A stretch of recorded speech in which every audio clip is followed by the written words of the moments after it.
आप सब? Hope so आप सब बढ़िया होंगे. So students, in our last class we have started the chapter of organizing.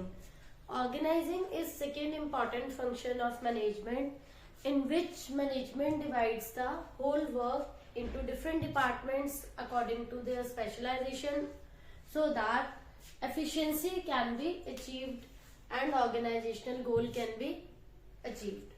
तो इसमें बच्चों अब आता है, लास्ट क्लास में मैंने आपको बताया था कि फंक्शनल स्ट्रक्चर क्या होता है and divisional. If a firm is manufacturing only single type of commodity, single type of commodity बना रही है एंड डिफरेंट डिपार्टमेंट्स जो है वो डिफरेंट डिपार्टमेंट्स जो है वो कंसिडर होंगे फंक्शनल डिपार्टमेंट में. And if firm is manufacturing more than one type of commodity, तो उसमें क्या है, एक पर्टिकुलर कमोडिटी के जितने भी डिपार्टमेंट्स हैं वो एक ही डिपार्टमेंट कंसीडर होगा सब. तो डिविजनल और फंक्शन के मैंने आपको मेरिट्स एंड डिमेरिट्स कराए थे. आज मैं आपको बताऊंगी कि फॉर्मल एंड इनफॉर्मल, इसमें दो कैटेगरीज आती हैं, फॉर्मल स्ट्रक्चर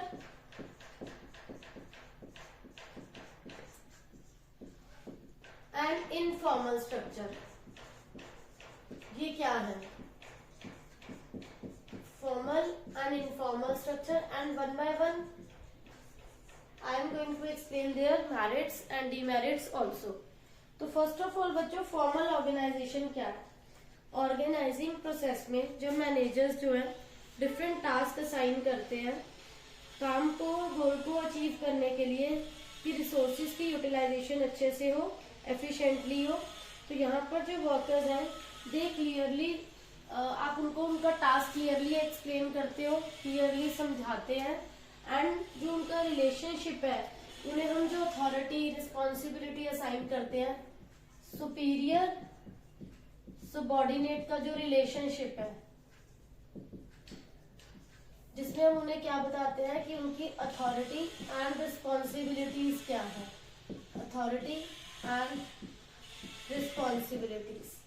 फॉर्मल स्ट्रक्चर में क्या है, सुपीरियर सबॉर्डिनेट का रिलेशनशिप डिफाइन होता है, सुपीरियर सबॉर्डिनेट रिलेशनशिप, जिसमें हम एक्सप्लेन करते हैं कि उनकी अथॉरिटीज क्या है, उनकी रिस्पॉन्सिबिलिटीज क्या है, उन्हें किसको वो आंसरेबल है. यहाँ पर कोई कंफ्यूजन नहीं रहती कि कौन किसको अपने वर्क के बारे में एक्सप्लेन करेगा. There is single boss over single subordinate. तो यहाँ पर जो ये स्ट्रक्चर है इसको आप नेम देते हैं फॉर्मल ऑर्गेनाइजेशन. फॉर्मल ऑर्गेनाइजेशन के फीचर्स में क्या आएगा, it is created intentionally by the process of organising. First of all हम इसके फीचर स्टडी करेंगे कि इट इज क्रिएटेड इंटेंशनल, ये खुद से क्रिएट करा हुआ रिलेशन है जिसमें कौन किसको आंसरेबल होगा, कौन अपनी क्वेरीज, कौन सबॉर्डिनेट किस मैनेजर से पूछ सकते हैं, अपने कोई डाउट्स हैं, कोई ग्रीवियंस हैं तो वो किसको बताएंगे. यहाँ पर सब कुछ क्लियर होता है. Achievement of organisational goal. Formal organisation में जो भी स्ट्रक्चर एस्टेब्लिश होता है वो किस लिए होता है, so that organisational goal can be achieve easily. Then इसमें आता है each individual is assigned a specific job so that there can not be any type of confusion कि who is answerable to whom.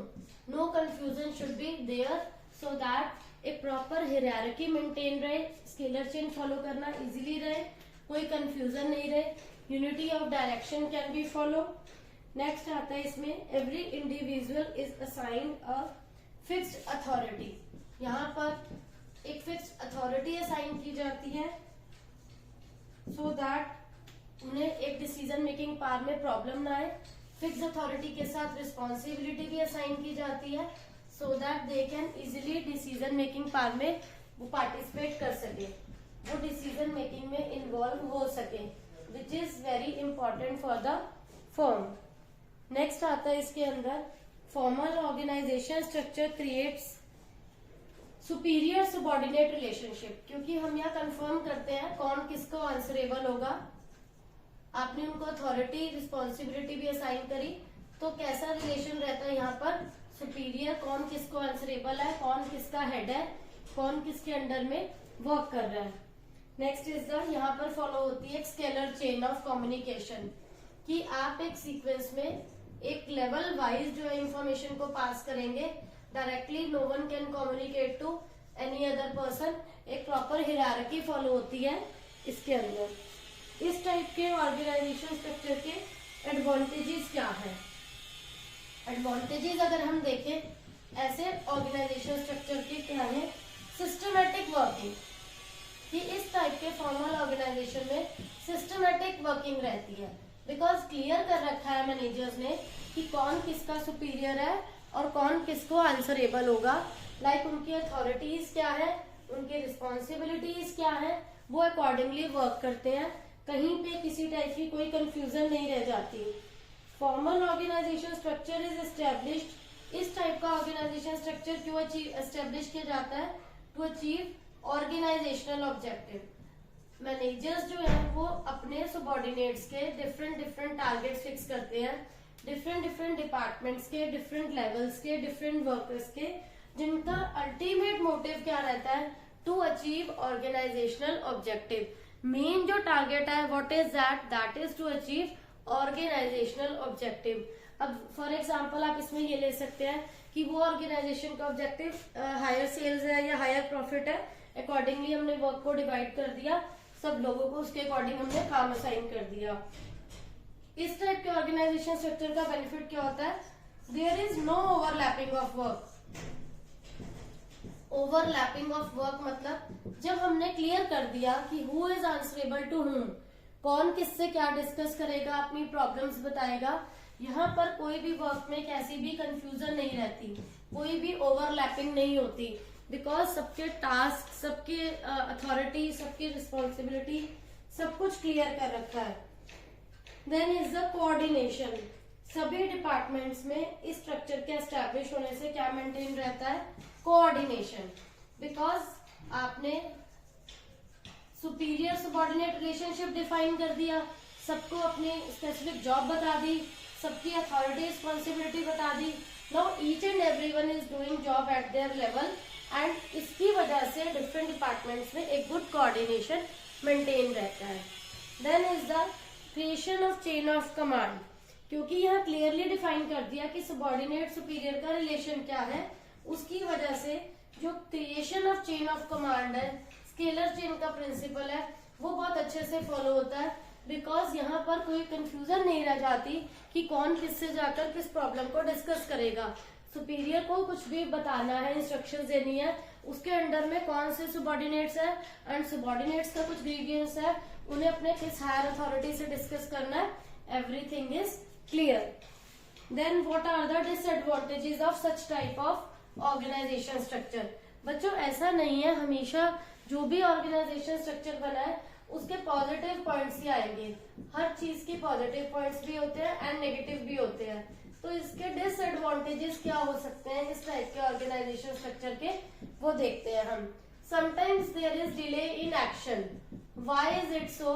Because organisation is following hierarchy, scalar chain, कि हमेशा क्या है इस type के ऑर्गेनाइजेशन में, each and everyone is giving complaints या taking suggestion from just its higher authority, he is not discussing with any other person. तो sometimes there is the problem of getting delay in action, कि कभी urgent भी होता है firm में ऐसा कि हमें क्विक डिसीजन मेकिंग करनी होती है, but due to following of hierarchy, ये जो स्केलर चेन हम फॉलो करते हैं इसकी वजह से किसी भी डिसीजन में डिले भी हो सकता है। Then is the it ignores social needs of employees. ये पॉइंट भी बहुत इंपॉर्टेंट है, it ignores social needs, because यहाँ पर क्या है, सुपीरियर सबॉर्डिनेट रिलेशनशिप एक्सप्लेन कर दिया, स्केलर चेन हमने बता दिया, तो यहाँ पर जो वर्कर्स की जो पर्सनल नीड्स पर ध्यान नहीं दिया जाता, उसे इग्नोर करते हैं। मेन मोटिव क्या रहता है कि हमें ऑर्गेनाइजेशन के ऑब्जेक्टिव को अचीव करना है, उसके लिए हर कोई वर्क कर रहा है। तो समटाइम्स क्या होता है, वर्कर्स को लगता है कि वी आर गेटिंग इग्नोर्ड, हमारी पर्सनल नीड्स को नहीं फुलफिल किया जा रहा, या उनको कुछ हेल्थ इशू है या फैमिली इशू है, उसको कोई डिस्कस सुनने वाला नहीं है। तो समटाइम्स यहाँ पर ये ड्रॉबैक आ जाती है कि this type of organisation structure ignores social needs. Then emphasise on work only. Formal structure में क्या होता है बच्चों, आपने एक हायरार्की फिक्स कर दी मैनेजर ने, रिलेशनशिप एक्सप्लेन कर दिए कि ये सुपीरियर है, सबॉर्डिनेट है, तो उसके बाद आपकी अथॉरिटी रिस्पॉन्सिबिलिटी बता दी, तो उससे क्या होता है, वर्कर्स कई बार क्या होता है थोड़े डिमोरलाइज हो जाते हैं कि यहाँ पर तो सिर्फ वर्क ही वर्क है, उनके पर्सनल थॉट्स को, पर्सनल व्यूज को, कोई इनोवेटिव आइडियाज का वेलकम नहीं है, पर्सनल थॉट्स को कोई मोटिवेशन नहीं मिल रहा है, या उनको ड्यू इम्पोर्टेंस नहीं मिल रही है। तो this is also one of the drawback of such type of organisation structure. ठीक है बच्चों, तो ये मैंने आपको करवाए कुछ features, merits and demerits of formal organisation structure. Now मैं आपको कराऊंगी इनफॉर्मल ऑर्गेनाइजेशन। फॉर्मल के बाद आता है अब एक इनफॉर्मल। अब आपने वर्ड सुना होगा इनफॉर्मल क्या होता है बच्चों। फॉर्मल इज कि जो आउट ऑफ मतलब एक लेवल है, वहां पर आपका एक रिलेशनशिप है। इफ अगर आप हॉस्पिटल में जॉब कर रहे हैं बीइंग अ डॉक्टर, दो डॉक्टर्स के बीच में जो रिलेशनशिप है, ठीक है, या स्कूल में टीचर्स का जो बीच में मतलब वहां वो जॉब कर रहे हैं, प्रिंसिपल टीचर का जो रिलेशन है या टीचर्स का जो है, तो इनफॉर्मल क्या हुआ, जॉब से अदर देन जॉब, अलग, मतलब आपका फ्रेंडली रिलेशन एस्टेब्लिश होता है टीचर्स के बीच में या डॉक्टर्स के बीच में, अच्छी इंटीमेशन हो जाती है, दैट इज इनफॉर्मल ऑर्गेनाइजेशन। जिसमें इंडिविजुअल्स, देखो फॉर्मल में क्या है, इंडिविजुअल्स को वेरियस जॉब पोजीशंस असाइन करते हैं, अकॉर्डिंगली उनको टास्क असाइन होते हैं, अकॉर्डिंगली उन्हें अथॉरिटी रिस्पॉन्सिबिलिटी दी जाती है, वहां पे उनकी जॉब पोजीशंस होती हैं, कोई उनके फ्रेंडली सोशल ऐसे ग्रुप्स नहीं होते। But due to the formal structure, दो टीचर्स, दो एम्प्लॉयज और या फिर दो लॉयर्स के बीच में एक अच्छा रिलेशन क्रिएट हो जाए, friendly relation, that is known as informal structure. Informal structure due to formal relation,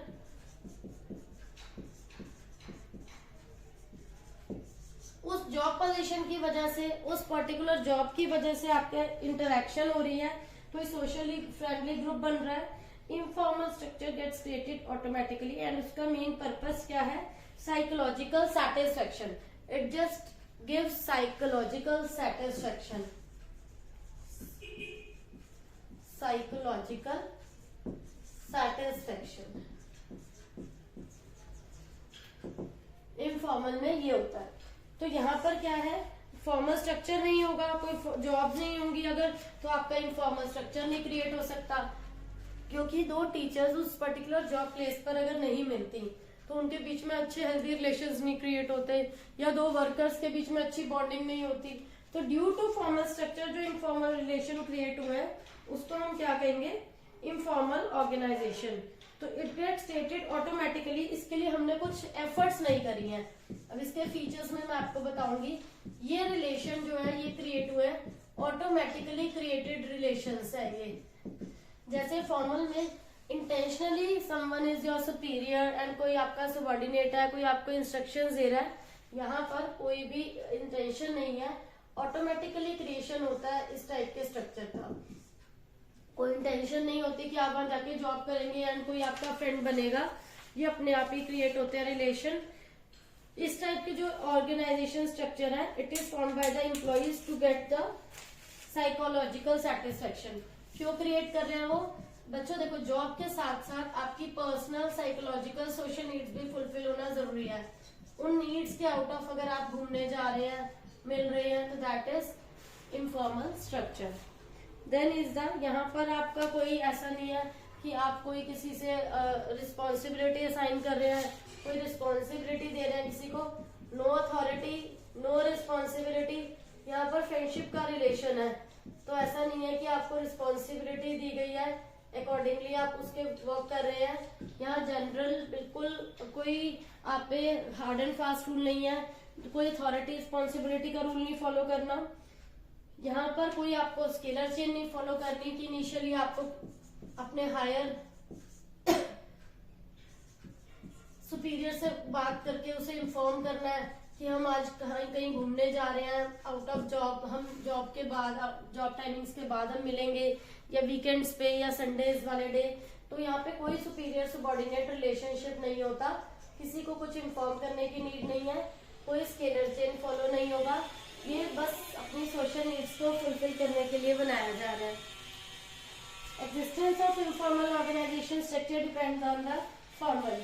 informal structure जो डिपेंड करता है, ये डायरेक्टली किस पे डिपेंड करता है? It depends upon the formal organisation structure.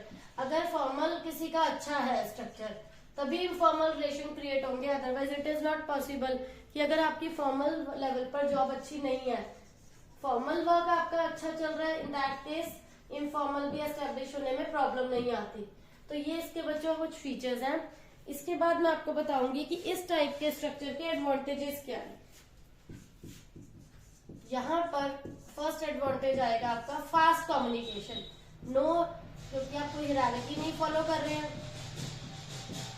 कोई आप स्केलर चेन नहीं फॉलो कर रहे हैं कि जिसके अकॉर्डिंग आपको अपने जस्ट हायर जो भी आपका सुपीरियर है आप उससे कम्युनिकेट करेंगे, देन वो किसी और से करेगा।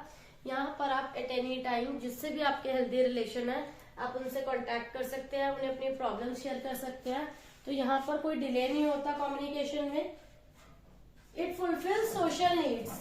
इस टाइप का जो स्ट्रक्चर है, यहाँ पर आपकी सभी सोशल नीड्स फुलफिल होती हैं। आपको पर्सनल लगता है जो टेंशन नहीं मिल रही है, या फिर आपको लगता है कि आपके आइडियाज का वेलकम नहीं हो रहा, या आपका जो मोटिवेशन लेवल कम होता है, क्योंकि जिससे भी आप इनफॉर्मल रिलेशन क्रिएट कर रहे हैं वो आपके लेवल का पर्सन है, वो आपकी फीलिंग्स को अंडरस्टैंड कर रहा है। तो यहाँ पर जो है इनफॉर्मल स्ट्रक्चर में आपकी अपनी पर्सनल नीड्स जो है सेटिस्फाई होती है। Then correct feedback. Informal structure में टॉप लेवल मैनेजर्स को रियल फीडबैक मिलता है उनके एम्प्लॉय से। फॉर्मल में क्या है, उसे पता ही मेरा सुपीरियर है, वो उनके बारे में कोई नेगेटिव थॉट्स नहीं दे सकते, उन्हें कोई कंप्लेंट्स नहीं कर सकते। बट इनफॉर्मल में क्या है, due to healthy relations, due to good image, आप जो है करेक्ट आप फीडबैक मिल जाता है मैनेजर्स को अपने वर्कर्स से कि what they are thinking about them, what changes they want, what they are expecting from them. तो ये इसका एक प्लस पॉइंट है कि यहाँ पर एक अच्छा करेक्ट फीडबैक हमें प्रोवाइड हो जाता है। फिर आते हैं बच्चों इसके डिसएडवांटेजेस।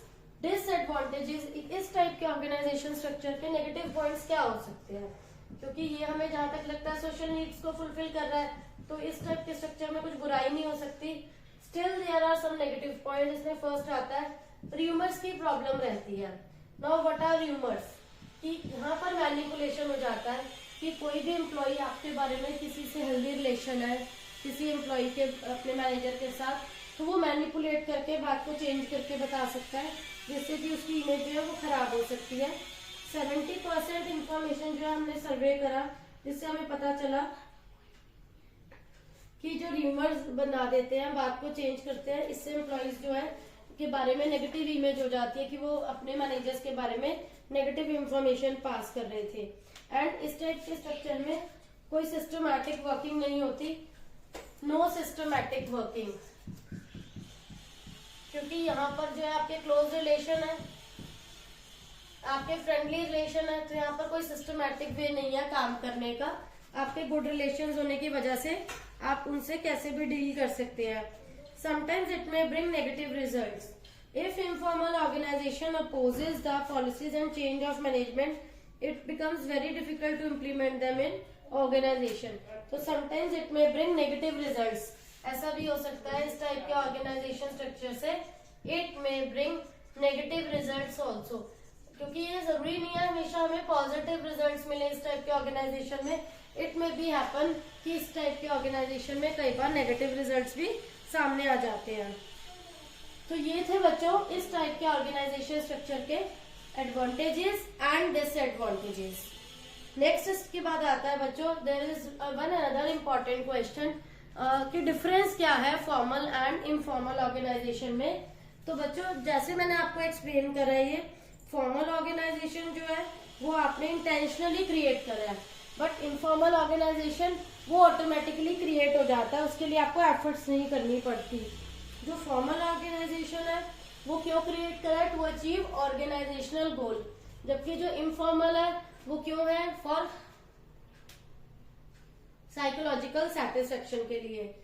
फॉर्मल ऑर्गेनाइजेशन स्ट्रक्चर में एम्प्लॉइज का behaviour it is decided by manager. Informal में कोई भी कंट्रोल नहीं होता मैनेजमेंट का over the behaviour of members. Each and everyone वो अपने अकॉर्डिंग बिहेव करते हैं। यहाँ पर जो है सुपीरियर सुबॉर्डिनेट का रिलेशनशिप डिफाइंड होता है। इनफॉर्मल में ऐसा कुछ भी नहीं होता, कोई सुपीरियर सुबॉर्डिनेट का रिलेशनशिप एक्सप्लेन नहीं होता। यहाँ पर जो इंफॉर्मेशन है कम्युनिकेशन स्केलर चेन को फॉलो करते हैं, इनफॉर्मल में ऐसी कोई स्केलर चेन फॉलो नहीं होती। यहाँ पर फॉर्मल में एम्प्लॉयज को स्ट्रिक्टली रूल्स रेगुलेशंस को फॉलो करना है, जबकि इनफॉर्मल में ऐसा कोई रूल्स रेगुलेशन नहीं है जो उन्हें फॉलो करने जरूरी है। फॉर्मल में इंडिपेंडेंट स्ट्रक्चर है, आपको जैसे भी वर्क करना है, आपकी जॉब आपको एक्सप्लेन करी हुई है जिसे आप फॉलो करना है। इनफॉर्मल डिपेंड करता है फॉर्मल पर। फॉर्मल स्ट्रक्चर में अगर आप मिलते नहीं है पर्टिकुलर जॉब पोजीशन पर, तो आपका इनफॉर्मल रिलेशन नहीं क्रिएट हो सकता। तो informal totally dependent on formal structure. Then is the authority. Formal में अथॉरिटी का जो फ्लो है that always remains from top to bottom, लेकिन इनफॉर्मल स्ट्रक्चर में जो अथॉरिटी है it flows in all directions, क्योंकि उसकी कोई पर्टिकुलर डायरेक्शन नहीं है। तो these are some differences of formal and informal type of organisation. तो बच्चों इस पे बेस्ड आपको एग्जाम में केस स्टडीज आती हैं, उस केस स्टडी को फॉलो करना है आपने, केस स्टडीज की प्रैक्टिस करनी है। उसे स्टडी करके आपको ये पता चलता है कि वो वेदर जो क्वेश्चन है वो फॉर्मल पे बेस्ड है या इनफॉर्मल पे बेस्ड है।